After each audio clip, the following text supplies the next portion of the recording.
नमस्ते। मैं हूं डॉक्टर सपना प्रदर्शी, आपकी अपनी वेलनेस और लाइफ कोच। आज नवरात्रि का अष्टम दिवस है और आज के दिन महागौरी का ध्यान किया जाता है। आज अपने द्वादशांगा चक्र पर ध्यान लगाते हुए महागौरी की पूजा अर्चना करनी चाहिए। इससे महाशक्ति की प्राप्ति होती है। आइए अब हम सब मिलकर अष्टम अध्याय का पाठ आरंभ करें, जो रक्त बीज के वध का पाठ है। मैं अणिमा आदि सिद्धिमयी किरणों से आवृत भवानी का ध्यान करती हूँ। उनके शरीर का रंग लाल है, नेत्रों में करुणा लहरा रही है तथा हाथों में पाश, अंकुश, वाण और धनुष शोभा पाते हैं। फिर ऋषि कहते हैं, चंड और मुंड नामक दैत्यों के मारे जाने तथा बहुत सी सेना का संहार हो जाने के कारण दैत्यों के राजा प्रतापी शंभु के मन में बड़ा क्रोध आया और उसने दैत्यों की संपूर्ण सेनाओं को युद्ध के लिए कूच करने की आज्ञा दी। वह बोला, आज उदायुध नामक 86 दैत्य सेनापति अपनी सेनाओं के साथ युद्ध के लिए प्रस्थान करें। कंबो नाम वाले दैत्यों के 84 सेनानायक अपनी वाहिनी घिरे हुए यात्रा करें। 50 कोटि वीर्य कुल के और 100 ध्रुम कुल के असुर सेनापति मेरी आज्ञा से सेना सहित कूच करें।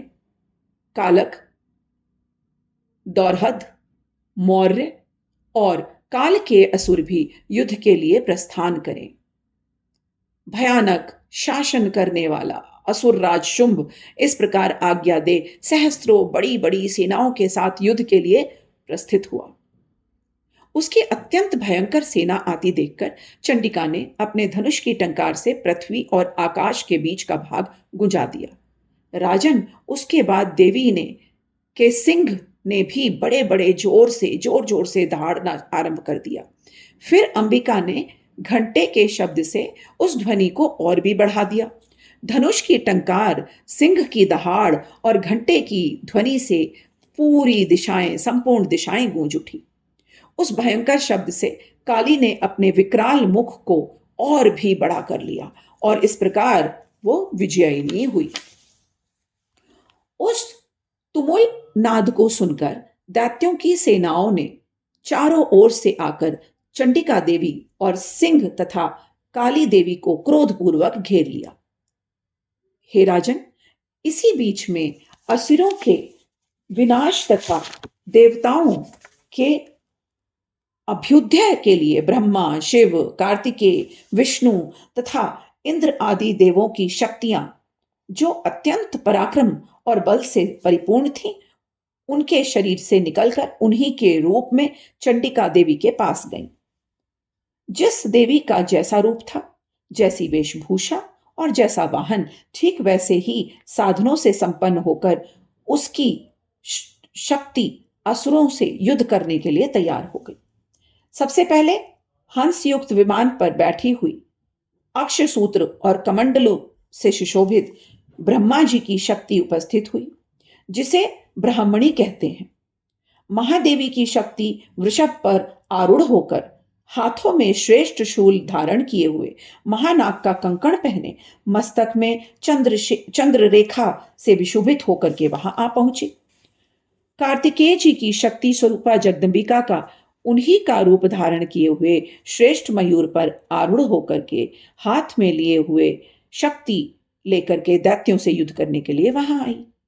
इसी प्रकार भगवान विष्णु की शक्ति गरुड़ पर विराजमान हो शंख, चक्र, गदा, शार्ध धनुष तथा खड़ग हाथ में लेकर वहां पहुंची। अनुपम यज्ञ वराह का रूप धारण करने वाली श्री हरि जी की जो शक्ति है, वह भी वराह शक्ति धारण करके वहां उपस्थित हुई।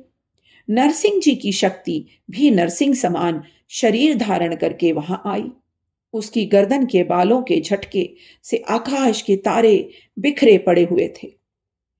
इसी प्रकार इंद्र की शक्ति वज्र हाथ में लिए हुए गजराज ऐरावत पर बैठकर वहां आई। उसके भी सहस्त्र नेत्र थे। इंद्र का जैसा रूप था वैसा ही रूप उनका भी था। तदनंतर वे देव शक्तियों से घिरे हुए महादेव जी ने चंडिका से कहा, मेरी प्रसन्नता के लिए तुम शीघ्र ही इन असुरों का संहार करो देवी। तब देवी के इस शरीर से अत्यंत भयंकर और परम उग्र चंडिका शक्ति प्रकट हुई, जो सैकड़ों गीदड़ियों की भांति आवाज करने वाली थी, बड़ी भयंकर थी। उस अपराजिता देवी ने धूमिल जटा वाले महादेव जी से कहा, हे भगवान, आप शुंभ निशुंभ के पास मेरे दूत बनकर जाइए और उन अत्यंत गर्वीले दानव शुंभ और निशुंभ से कहिए उनसे ये कहिए कि वो दानव युद्ध के लिए वहां उपस्थित जितने भी लोग हों उनको भी ये संदेश दीजिए। उनसे कहिए, हे दैत्यों, यदि तुम जीवित रहना चाहते हो तो तुरंत पाताल लौट जाओ, यहां से फौरन चले जाओ। इंद्र को त्रिलोकी का राज्य मिल जाए और देवता यज्ञ भाग का उपभोग करने लगे। यदि बल के घमंड में आकर तुम युद्ध की अभिलाषा रखते हो तो आओ, मेरी शिवाएं अर्थात मेरी योगिनियां तुम्हारे कच्चे मांस को खाने के लिए तड़प रही हैं, तृप्त हो रही हैं। ऐसा भगवान शिव ने जो दूत बनकर आए थे शुंभ निशुंभ से कहा। चूंकि उस देवी ने भगवान शिव को दूत के कार्य में नियुक्त किया था, इसलिए उनका नाम शिवदूती पड़ा और वो शिवदूती के नाम से प्रख्यात हुई। वे महादैत्य भी भगवान शिव के मुंह से देवी के वचन सुनकर बड़े क्रोध में आ गए। जहां कात्यायनी विराजमान थी वे उस ओर बढ़े। कात्यायनी हमारे भौहों के मध्य भाग में अर्थात हमारे अजना चक्र में स्थित रहती है। उसके पश्चात वे दैत्य अमर्ष में भरकर पहले ही देवी के ऊपर बाण, शक्ति और सृष्टि आदि अस्त्रों की वर्षा करने लगे। तब देवी ने भी खेल खेल में धनुष की टंकार की और उससे छोड़े हुए बड़े बड़े बाणों द्वारा दैत्य के चलाए हुए बाण, तिनके, शक्ति, शूल और फरसों को यूं ही काट डाला। फिर काली उनके आगे होकर शत्रुओं को शूल के प्रहार से विदीर्ण करने लगी और खटवांग से उनका कुचुंबर निकालती हुई रणभूमि में विचरने लगी। अति भयंकर दृश्य था ये। ब्रह्माणी भी जिस जिस पर दौड़ती उसी उसी ओर कमंडल का जल छिड़क कर शत्रुओं का नाश कर देती। महेश्वरी ने त्रिशूल से, वैष्णवी ने चक्र से और अत्यंत क्रोध में भरी हुई कार्तिकेय जी की शक्ति से दैत्यों का संहार आरंभ कर दिया। इंद्र शक्ति के वज्र प्रहार से विदीर्ण हो सैकड़ों दैत्य दानव रक्त की धारा बहने लगी और वो पृथ्वी पर ही सो गए। वाराही शक्ति ने कितनों को ही अपनी थुन थुन से मारकर नष्ट कर दिया। दाढ़ों के अग्रभाग से कितनों को ही छाती छेद डाली और कितने ही दैत्यों को उनके चक्र की चोट से विदीर्ण करके वहीं सो जाना पड़ा। नरसिंह भी दूसरे महादैत्यों को अपने नखों से विदीर्ण करके उनकी छाती फाड़ने लगा। सिंहनाद से दिशाओं और आकाश भी गूंजती हुई युद्ध में विचरने लगी। कितने ही असुर शिवदूती के प्रचंड अट्टहास से हा हा हा अत्यंत भयभीत हो पृथ्वी पर ही गिर पड़े और गिरने पर उन्हें शिवदूती ने अपना ग्रास बना लिया, अपना दास बना लिया। इस प्रकार क्रोध में भरे हुए मातृगणों को नाना प्रकार के उपायों से बड़े बड़े असुरों का मर्दन करते हुए देख करके दैत्य सैनिक भी भाग खड़े हुए। मातृगणों से पीड़ित दैत्यों को युद्ध में से भागता देखकर रक्तबीज नामक महादैत्य बड़ा क्रोध में भर गया और युद्ध करने के लिए आगे आया। उसके शरीर से जब रक्त की बूंद पृथ्वी पर गिरती तब उसी के समान शक्तिशाली दूसरा महादैत्य पृथ्वी पर पैदा हो जाता। महासुर रक्तबीज हाथ में गदा लेकर के इंद्र शक्ति के साथ युद्ध करने लगा। तब ऐन्द्री ने अपने वज्र से रक्तबीज को मार डाला। वज्र से घायल होने पर उसके शरीर से बहुत सा रक्त यानी कि खून चूने लगा और उसी के समान जितनी भी बूंदें नीचे गिरती उतने ही पुरुष वहां उत्पन्न होने लगे और पराक्रम योद्धा उत्पन्न होने लगे। वे सब रक्तबीज के समान ही बहुत बलवान थे, पराक्रमी थे, वीरवान थे। वे रक्त से उत्पन्न वाले पुरुष भी अत्यंत भयंकर अस्त्र शस्त्रों से प्रहार करते हुए वहां मातृगणों के साथ घोर युद्ध करने लगे।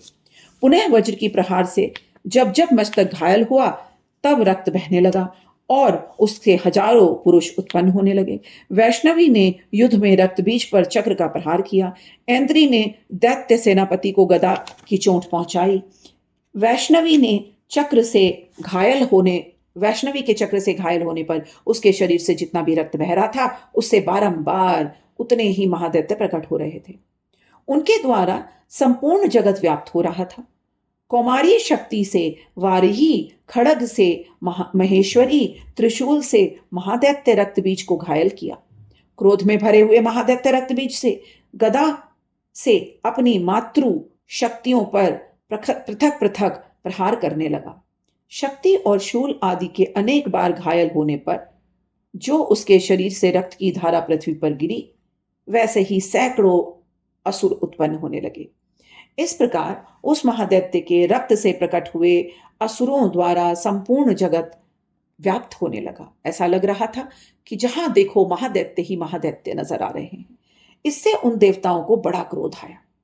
देवताओं को उदास देखकर चंडिका ने काली को बुलाया और उससे कहा, हे चामुंडे, तुम अपना मुंह और भी फैलाओ, बड़ा मुंह करो। तो माता काली ने अपना मुंह बड़ा किया, चामुंडा ने मुंह बड़ा किया तथा मेरे शस्त्रपात से गिरने वाले हर रक्त को तुम अपने मुंह में ले लो। महादैत्यों को तुम अपने मुंह से खा जाओ। इस प्रकार रक्त से उत्पन्न होने वाले महादैत्यों का मैं भक्षण करती हुई तुम रणभूमि में इसी तरह इधर उधर घूमती रहना। ऐसा करने से उस महादैत्य का सारा रक्त क्षीण हो जाने पर वह स्वयं ही नष्ट हो जाएगा। उन भयंकर दैत्यों को जब तुम खा जाओगी तब दूसरे नए दैत्य उत्पन्न नहीं हो सकेंगे। काली से यूं कहकर चंडिका देवी ने शूल से रक्त बीज को मारा और काली ने अपना मुंह बड़ा किया और उसका रक्त पीने लगी।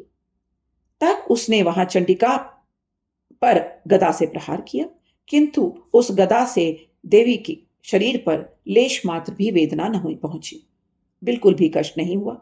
रक्त बीज के घायल शरीर से बहुत सा रक्त गिरा, किंतु जो ही वह रक्त गिरा तो ही चामुंडा अपने मुंह में ले लेती। रक्त गिरने पर काली मुख में लेकर के महादैत्य उत्पन्न हुए और उनके मुंह में भी उन्हें खाने लगी। वह उन सबको चट्ट कर गई। उसने रक्त बीज का रक्त भी पी लिया। उसके पश्चात देवी ने रक्त बीज को जितना भी रक्त चामुंडा ने पी लिया था वज्र, बाण, खड़ग और दृष्टि आदि से मार डाला। हे राजन, इस प्रकार शस्त्रों के समुदाय से आहत एवं रक्तहीन हुआ महादैत्य रक्तबीज पृथ्वी पर ही गिर पड़ा और नष्ट हो गया। नरेश्वर, इससे देवताओं को अनुपम हर्ष की प्राप्ति हुई और मातृगण उन असुरों के रक्त पाने के मद से झूमने लगे, नृत्य होने लगा, हर्षोल्लास का, उन्माद का दृश्य दिखने लगा। इस प्रकार श्री मार्कंडे पुराण में सर्वाणिक मनवंतर की कथा के अंतर्गत देवी महामात्य में रक्त बीज वध नामक 8वां अध्याय संपूर्ण हुआ। ओम श्री चामुंडाय नमः। ओम श्री मां काली नमः। ओम नौ शक्तियां